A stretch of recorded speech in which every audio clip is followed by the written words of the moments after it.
Welcome to the Hope Sports Podcast, where we believe that the fear of failure takes the fun out of the game.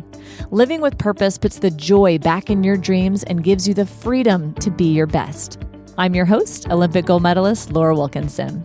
And I couldn't be more thrilled to bring you today's guest, professional swimmer Michael Andrew. Michael is the youngest ever swimmer to go pro at age 14. His dad has been his coach since the beginning. They built training pools in their backyard, and he has broken dozens upon dozens of records. He's the next big thing coming up in swimming, and his unique training style is changing the way athletes and coaches are approaching the sport. In short, this guy is making waves. And on top of that, he is just so stinking wise for his age. You are in for a real treat today, so let's dive on in. Michael Andrew, thank you so much for coming on the Hope Sports Podcast. We're glad you're here with us today. Thank you so much for having me. Okay, so for our listeners that may not be as familiar with you, can you kind of tell us how you got your start in swimming? Boy, so we have a very long story. For me, I started swimming when I was about 7 years old. That's when I learned to swim. At the time, we were living in Aberdeen, South Dakota. My dad grew up swimming, playing rugby, very athletic. And so once we were kind of introduced to the swimming community, I very naturally fell in love with the sport. My sister at the time was also swimming with me. So we were kind of like training buddies, we would progress and go through the sport. By the time I was about 10 years old, I started breaking records and started really seeing the sport as something that was a gift. It was, I feel like God had given me a talent to move fast through water. And that's when I started to take a little bit more, take it a little more seriously.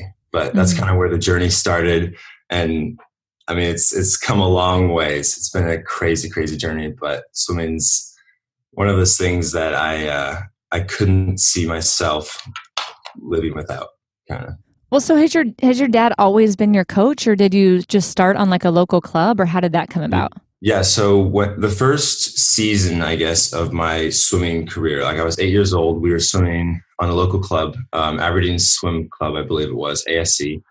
And we quickly ran into politics in terms of I could break this state record, but so could someone else that was related to the coach. And so we're like, oh, this is just, we don't want to deal with this. And so after, I think it was a little less than a year of swimming on the local team, we broke away and decided to contact other coaches and other professionals in the sport. And we'd speak to these guys that were high up in USA Swimming or a random private coach here and there. And we tried that for a season. And it was tough. We didn't think it would work out in long term. And then my dad was like, well, why don't I just do it? And so my dad then went on this kind of a crazed research. He studied everything in swimming, and eventually we found our methodology, the way we train, which is very unique. But I think he started coaching me young 9-year-old.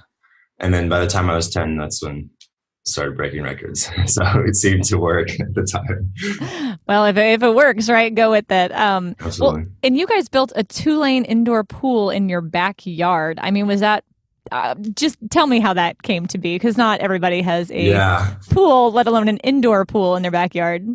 Yeah. So while we were living, we built 2 pools. It's kind of crazy. While we were living in South Dakota, we built a 4-lane pool in what was an old condemned nightclub downtown. That's where we started our swim team. Oh, wow. So my swim journey started. And then once we moved to Lawrence, Kansas, we were like, oh my goodness, we don't have a pool anymore. And we had the local pool in town that was cool, but we were kind of crazy. And we always we were used to having a pool. And so we built the 2-lane pool in our backyard in Kansas. And I think part of it, I don't know, for me, our parents are very crazy in the way we do things. It's very full on, we do it with everything. And we had the resources to do it. And we were like, why not? This is awesome. And also I think we used it in terms of a ministry. We feel like having a pool at our own place, we had a lot of opportunities to host clinics and private lessons. And then we could have people come into our house and use that as a way to help, obviously, the swimming community, but also to share a little bit of our story and things we've learned along the way. So having a pool is very helpful. But here, we just moved to San Diego recently, and we don't have a pool. We have a very small house, but it's nice because it's a different season in life. And I think in that season, it was perfect. It really helped us a lot in terms of training and having people through. So where do you train now? So there's a YMCA very close, really nice pools. That's one perk about living in San Diego is there's pools everywhere. Nice. Everybody's very health conscious. Everyone seems to be a professional athlete here. So there's the YMCA we've been training at and the Boys and Girls Club. But like I said, tons of pools around. And we've got a lot of good friends that swim and run clubs here. Oh, very cool. Very cool. Okay, well, tell me a little bit about USRPT. For those of you who don't know, that's ultra short race pace training. Tell me how it kind of came about, how it's changed and revolutionized your swimming career. Yeah, absolutely. So USRPT, like you said, ultra short race pace training, the principle of USRPT is specificity. So a lot of the times in what is considered a traditional program, they're swimming thousands and thousands of yards per day or per session, where they're doing drills and these odd cycles and odd intervals and upside down, whatever. And you do a lot of damage and create a lot of fatigue in the body. With USRPT, the idea is because of the way our brain codes movement and processes these movements, I guess, we want to do everything constantly and repetitively so that our body then knows exactly what to do when it comes time to race. And the term USRPT was coined in about 2011. My dad, I guess we kind of came across the method in 2009. We were at an ASCA, so American Swim Coaches Association.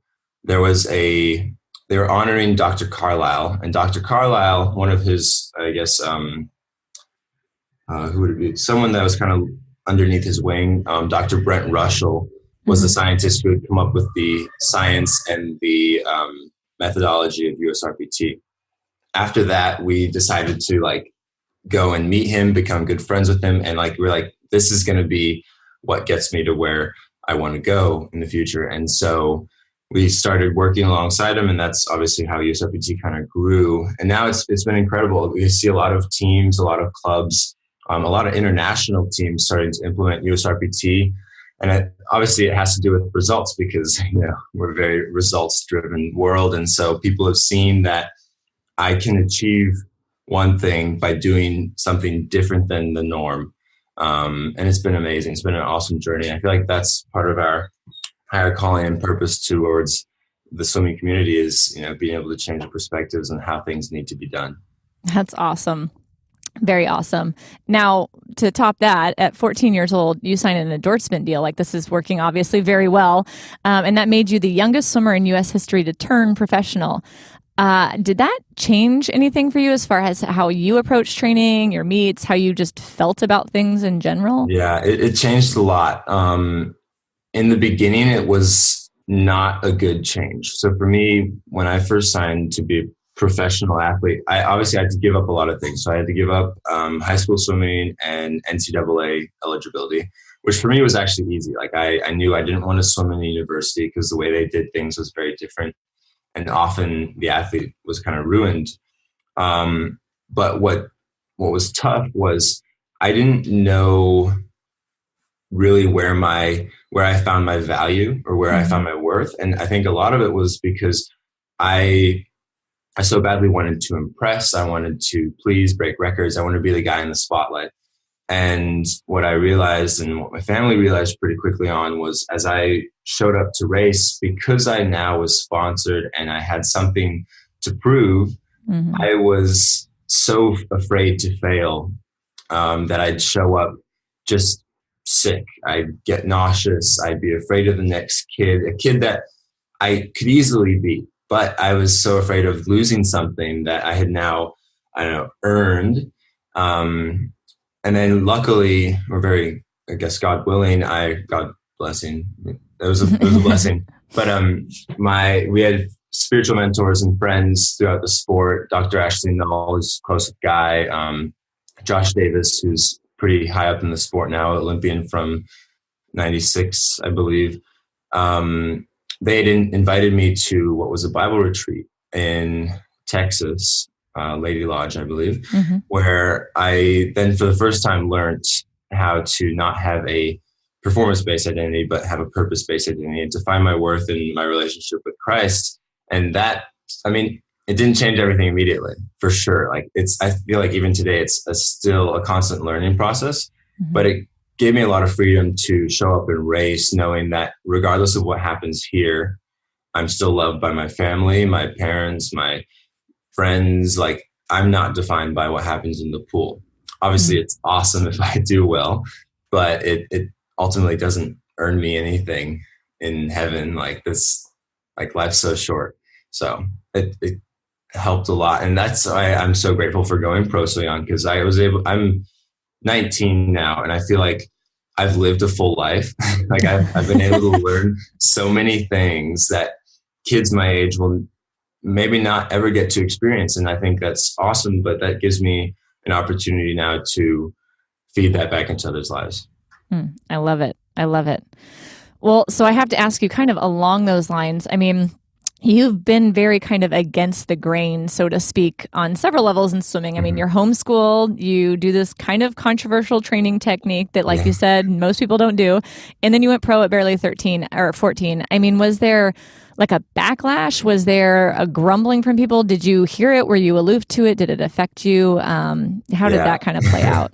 There was a lot of backlash. And so with this kind of age in swimming, through a lot of the blogs, there's a few blogs that are really big in the swimming world, and the comment section is really where people go to read. They don't read the articles, they read the comment section. And we had some interesting things said. A lot of people that obviously didn't know us, and they didn't understand our point of view. My parents, both being originally South African, we come from a very different upbringing. And so we didn't believe in like the American way of, high school swimming, college swimming. And if you're still good enough after the 4 years of brutal beating, then try and go pro. Like I was like, you know what? My dream is to go to the Olympics, to swim pro. Like this is what I want to do. Why, if I have the opportunity now to do it, why not take it? And so a lot of people didn't quite understand our, philosophy behind that. And it took them a bit to kind of see that. And I feel like now, 5 years later, people have started to get to know me a little more personally. I mean, through interviews, which is kind of odd, but like they've gotten to know me a little more personally and see me on deck and talk to me and meet me and see that, we're a family that loves the sport. My parents want the best for me as an athlete and as a child. And like, we took the opportunity. And I think their mind has definitely changed towards it. And we've almost come full circle from where people, I think, were absolutely nuts trying to destroy this child. He's in a bubble. He can't do anything on his own, to now he's an independent child who's a professional athlete traveling the world, doing what he absolutely loves, and, leaving some sort of lasting effect out of it. So it's really cool to see where that's come from, because it was pretty hectic at first. Like we dealt with a lot of pressure that probably put more on ourselves, but it definitely came from a third party. Yeah. How did you guys kind of, I guess as a family, you guys seem really close. Was that really helpful, just having your family just so supportive and kind of reinforcing like, this is why we do it? I don't know. Absolutely. Yeah, no, it's huge. So for us to like making the decision, it wasn't something we took lightly. We gave it a lot of thought, a lot of prayer, and we feel like God was just giving us an opportunity. And so, kind of lining up the pros and cons of it, we had to give up some things, but those things didn't really affect us long term. Like I get my education online, I can still travel, I can train, I can race, I can do all these things. And I don't know, I can kind of continue to live up to what I feel is my calling. So that's awesome. I love it. And I love what your dad had to say when you went pro. I have this great quote from him. He says, Michael has massive, massive abilities, but he's got to be enjoying it or else we're not going to do it anymore. Sometimes with Michael, I find myself getting frustrated because he's not making a time that I want him to be making, like any coach would. And I have to catch myself because my relationship with him as a son is what's most important. So how has that dynamic worked with your dad being your coach all these years? Yeah, so I feel like the last 2 years has really been where we have gotten it right. Like we finally kind of grasp how to properly manage it, because it is hard, because we work so closely as coach and athlete, but we also spent every single day, together in the house as dad and son. And something we had learned not too long ago, I don't even know where it was from, but dad had heard a message on coaching like a father loves. And it was massive. Like, it changed everything, because we realized we didn't have to switch hats from coach to dad. And because that's what we've always kind of been told, like, there's like a coach has to be angry and intense and care about the results and stuff like that. It's like, why doesn't the coach just be dad as well? Like, because you can still care and love and support and encourage without breaking down and belittling. And I feel like that was huge, because we were able to show up, race or train, and not let it affect our days if it was a bad practice, because we knew it didn't define us ultimately as a family and as a unit. And so it gave me the freedom to just train a little freer of that fear of my dad being affected by a bad practice, and it would affect me as well. And then, you swim slowly. It's a cycle of constantly learning and coming back to the same place. But it's been awesome. And I think too, with that realization all kind of coming undone, I was able to take a bit more ownership of my sport and know, you know what, my dad is a huge part of my swimming. He's, yes, my coach, but he loves me regardless. And I'm able to now just show up and race and train and really give my all. And I feel like this last 2 years has been incredible. It's really been a breakout season last year, because I was able to just work hard and know that, you know what, no matter what happens, I'm still Michael Andrew. Ah, that's so good. At Hope Sports, we know that you want to be the best athlete that you can be. And in order to do that, you train hard and dedicate yourself to performing at your peak. But sometimes it can feel monotonous. Every day has a similar routine, and when you win, well, no victory feels as good as a loss feels bad. It doesn't have to be this way. We believe athletes can compete at their full potential and reach their dreams while feeling lasting satisfaction from their accomplishments. We understand what it's like when you've dedicated your life to something, but you feel like you're never living up to people's expectations and you don't feel satisfied with your achievements. Hundreds of athletes have told us that they've discovered how to compete at their best while finding lasting fulfillment in their achievements during our interactive international service trips. Our next trip is coming up June 7th through 10th in Rosarito, Mexico, and we want you to be there. It's so easy to get involved. Just go to hopesports.org, sign up for the June 7th through 10th home build, and build hope for a family and win like never before. So sign up today. It could be the key you need to find success in your career. Okay, at the 2016 Olympic trials in Omaha, you came so close, just 0.64 seconds away from making the team. You finished fourth. Were you expecting to make that team? Like, were you not? Were you devastated? Was it not a big deal? Like, how did you handle that? Because you were still really young. You are still really young. I was 17. Going into Olympic trials, maybe 3 weeks prior, I was kind of in what felt like a slump where I didn't really know how to race properly. Like, mentally, I think I was going ready for the biggest event of my life. And I wasn't performing where I had wanted to. And I wasn't used to that. Mm-hmm. And about a week before, we swam like a test event. And I had this massive time drop. And like, I remember getting out of that race just crying because I was like I'm back. Like I now believe I can swim to my potential, which is kind of weird. I shouldn't have needed that, but that was like really what switched the tide. And for me going into trials, I knew that no one expected me to make it. I was a young 17. They were just ready to kind of see this as a development meet and then get ready for 2020 or future world champs because they know I'm coming up.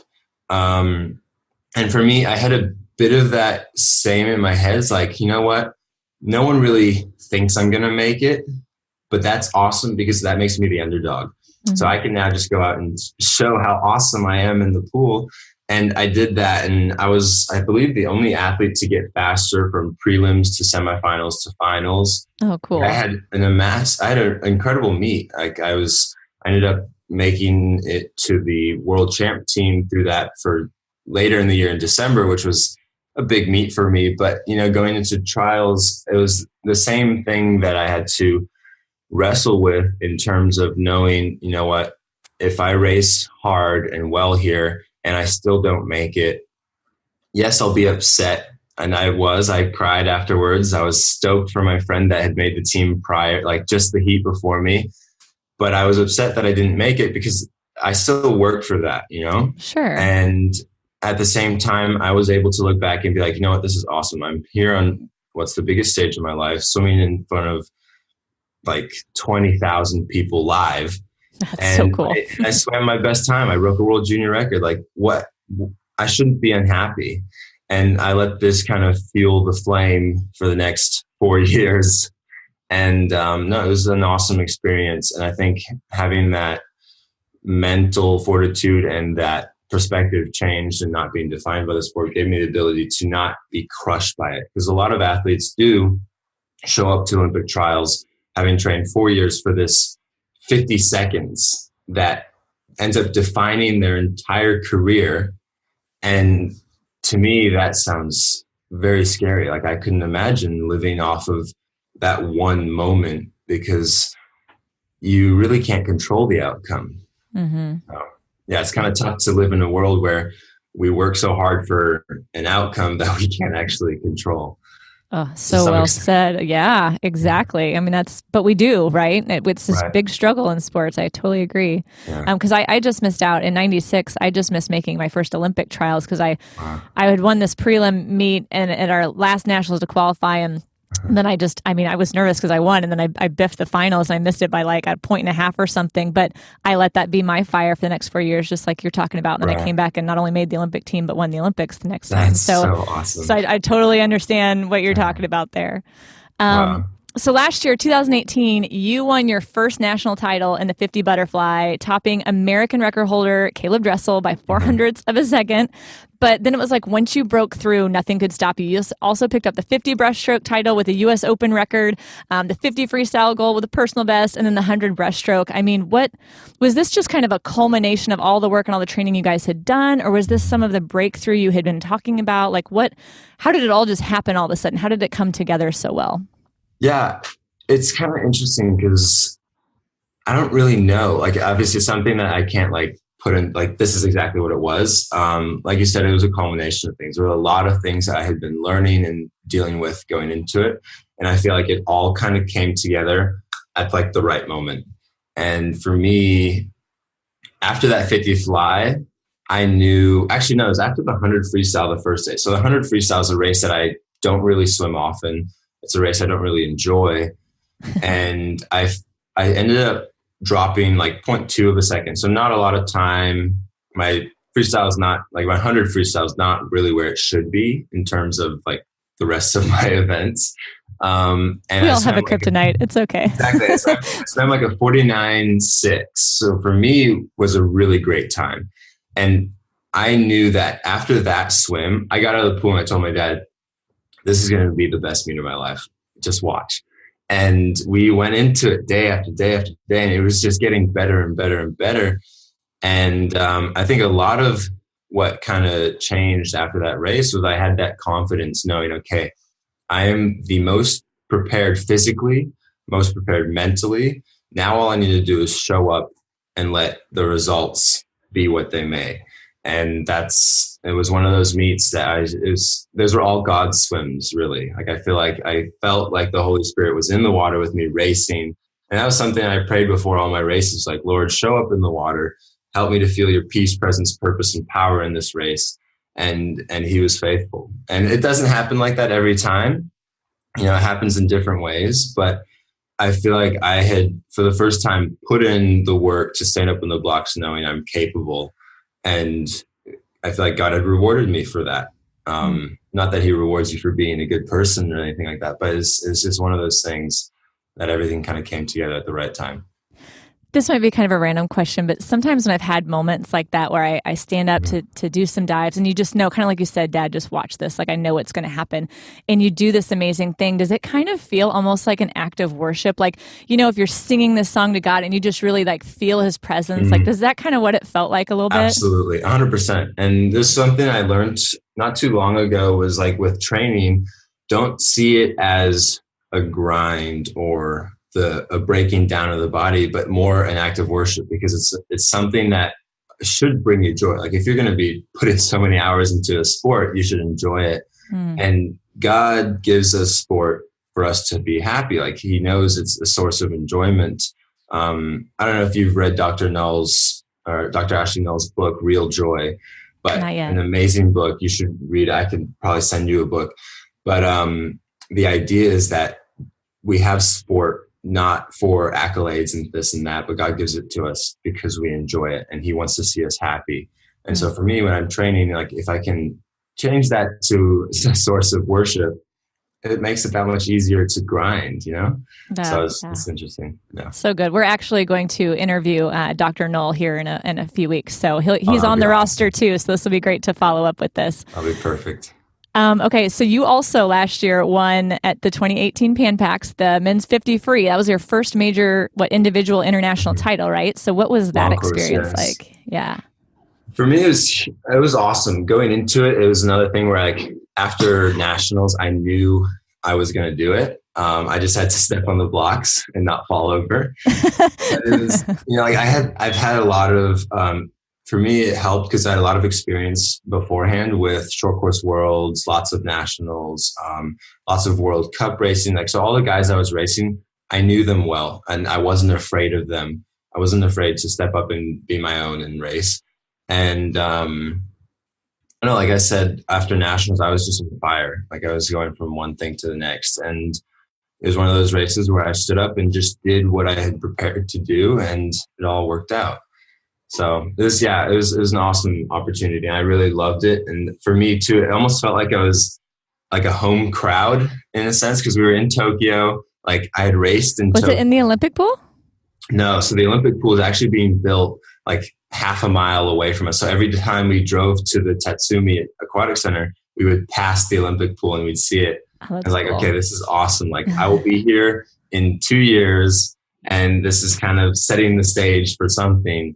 And I have a lot of Japanese friends because I've raced there like 4 times prior. I knew the pool, like I knew the facility inside and out.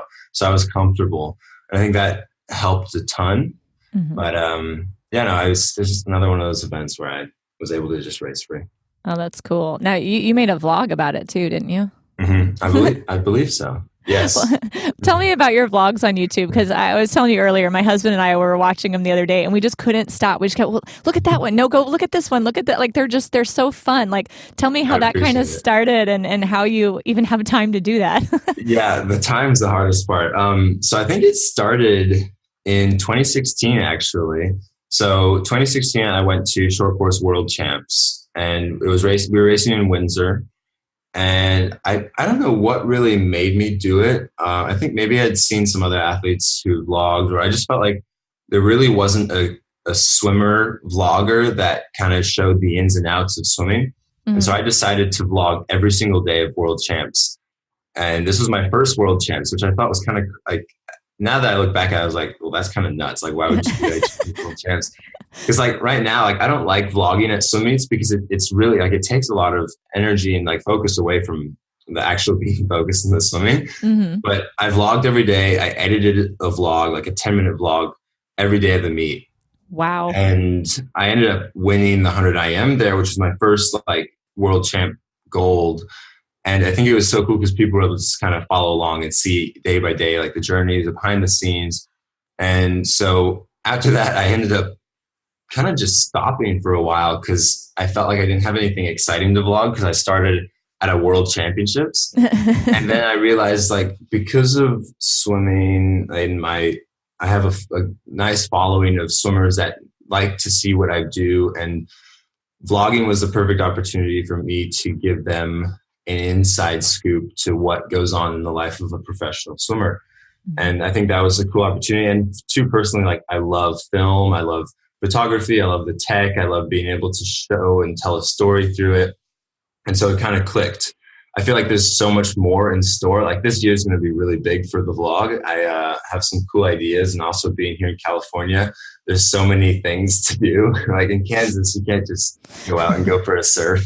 But the vlogs are coming back. I'll be posting one in a couple of days, hopefully, if I find the time to edit.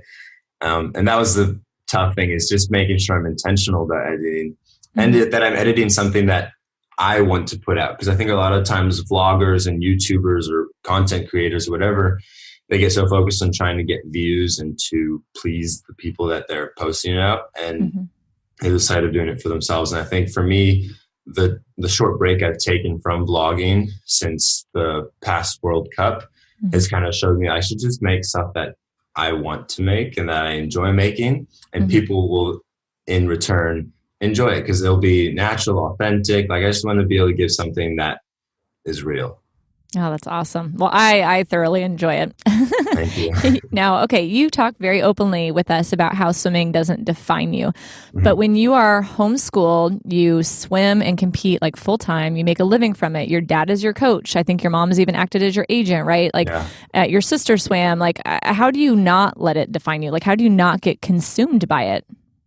Yeah, I think it's so I don't know. It's obviously a constant reminder that we're more than swimming. Like I could stop swimming tomorrow and I'd still be able to live life. It'd be weird. Like I don't know how I would do that, but you know, I could do it because it's not the be all end all. And yeah, I mean, I would hate to do that actually. Now that I think of it, like I could never do that. But it's weird. It's in the, so it's like it's not that so it doesn't define me, but it's incredibly important to me. Like I get a lot of joy from it. I know that it's something I'm meant to be doing. It's something I really couldn't see myself without, or at least for like at the time being. And like this is how kind of how I think of it. When you show up to race, you train so hard for a result, but I have to be willing to give up that result, having worked so hard. And I think that's where I don't become defined. That's where that not being defined by it kind of plays a huge role, is because I'm able to then race hard, train hard. But if I don't win, I get ready for the next competition, which is tough because, you know, a lot rides on that, like endorsements and sponsors and prize money and things like that. But it gives me the freedom to then just do it and be me, which ultimately leads to a better result in a weird way, you know? So, yeah, I don't know. I love what I do. And the fact that I get to do it with my family makes it even better. I love it. When I found a great quote from you too, where you said, it's not about me. It's not about swimming. It's about the ability I've been blessed with and the circumstances I've been blessed with. I've been blessed to be able to do what I love, to hone my talents in a fun and loving environment while pursuing excellence and giving all the glory to God. How are you 19? You just seem to have this wisdom well beyond your years. I give all the credit to my parents. Oh, that's cool. Good job, Mom and Dad. I want to meet you guys. You're awesome. Absolutely. Okay, so I know your eyes are firmly set on Tokyo 2020, but what events do you have between now and then? Because I know you're not just going to be training the whole time. Yeah, no, between now and then we have a lot. So even just this year, we have a lot going on. Up until June, there will be a bunch of pro series just scattered throughout the US.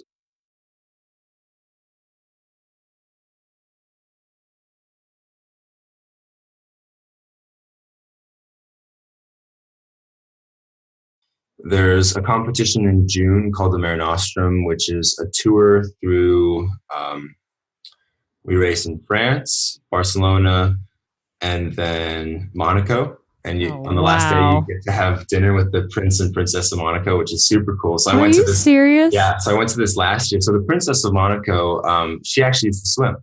That's how she met. That's how she met Prince Albert, was at the swim meet in Monaco. Oh, how cool. Yeah.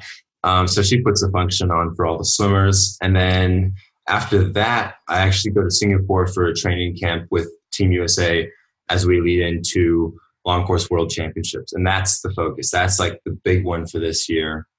World champs in South Korea. So Gwangju, I think. What month is that in? July. Okay, cool.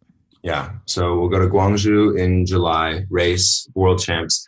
And then after that, it's basically where I make my living. So now we go into World Cups and ISL events, so International Swim League. We're hosting competitions around the world. We race for certain clubs or teams, and we make prize money. And that's how swimmers basically will use that to kind of survive. Awesome. And so I'll be racing from July pretty heavily all the way up until December. And then we start again next year as we gear up for 2020, because the Olympic trials will be June, I believe. And then the Olympics will be starting in August.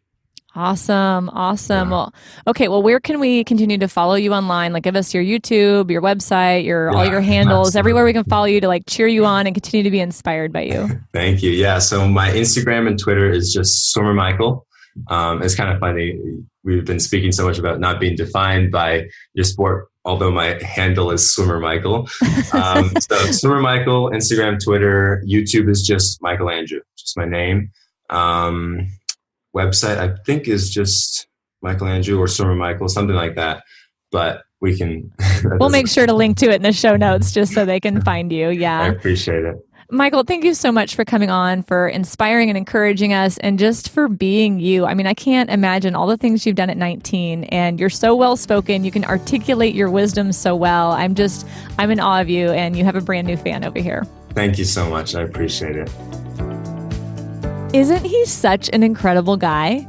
It was a wild ride to see how his family navigated the decision to go pro, then the backlash from the community that he initially felt, and finally how his family band together to get through it all. He is just so grounded in his approach to competition. And that comes from taking time to seek out mentors and develop that purpose-based mindset around competition. If you're interested in exploring those ideas further, then consider coming on a Hope Sports trip. You'll be with others who are asking the same questions and looking for purpose while they pursue their dreams. Next week, we've got Canadian Olympic hurdler Sarah Wells. If there's one word to describe her, it's perseverance. Sarah has experienced several stress fractures in her femurs, and through it all, never lost sight of her dreams. Be prepared to be inspired. On behalf of Hope Sports, I'm Laura Wilkinson. Thanks again for tuning in, and have a great week. This podcast is produced by Evo Terra and Simpler Media. For more information on Hope Sports and to access the complete archives, please visit hopesports.org.